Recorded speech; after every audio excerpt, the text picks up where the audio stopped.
दो मुख्तलिफ इंटरव्यूज में 2 सवाल पूछे गए शहबाज शरीफ से पहला सवाल था कि अगर आप वजीर आजम बने तो आप पेट्रोल की कीमतों को कैसे कम करेंगे। उन्होंने जब देखा कि सवाल बड़ा सीधा सा है और जवाब दिए बगैर कोई चारा नहीं, तो उन्होंने अंग्रेजी अल्फाज का इंतखाब किया। अंग्रेजी में जुमला कहा कि देखें, petrol prices are linked with international market, जिसका मतलब है कि पेट्रोल की कीमत हम कम नहीं कर सकते, वो तो वही रहेगी जो आलमी मंडी में होती है। यानी अंग्रेजी जुमले में पूरा जवाब दे दिया ताकि मुस्लिम लीग नून के सपोर्टर्स में से आधे से ज्यादा लोग सुनकर समझ भी ना पाए कि हमारा लीडर कह क्या रहा है। अलबत्ता खुशी में झूमकर शेर का नारा शायद लगा दिया हो कि हमारा लीडर भी अंग्रेजी बोल रहा है। इसी तरह एक और एंकर ने सवाल किया कि आप अमेरिका से अगर इतना डरेंगे तो फिर आप बराबरी के सलूक का तकाजा कैसे करेंगे। तो उन्होंने तहम्मुल से फिर अंग्रेजी जुबान में कहा कि बेगर्स हैव नो चॉइसेस, जिसका उर्दू में मतलब है कि फकीरों के पास मुतालबा करने की ताकत नहीं होती।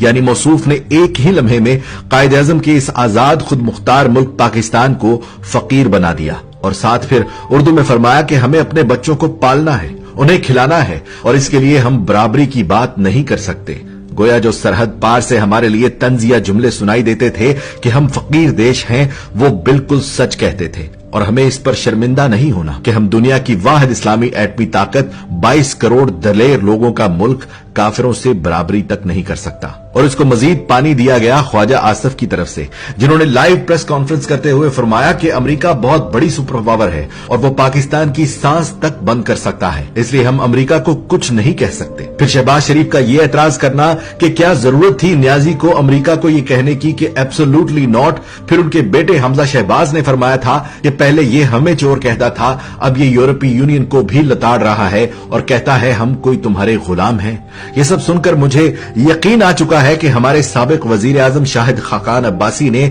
बतौर वजीर आजम अमरीकी एयरपोर्ट पर पतलून खुद उतार दी होगी ताकि कहीं अमरीका हमसे नाराज ना हो जाए। इस मौका पर मुझे बॉलीवुड की वो फिल्म का सीन याद आ गया कि जहां जब कोई अपने आप को कमजोर और दूसरे को ताकतवर समझता था तो अदब में पतलून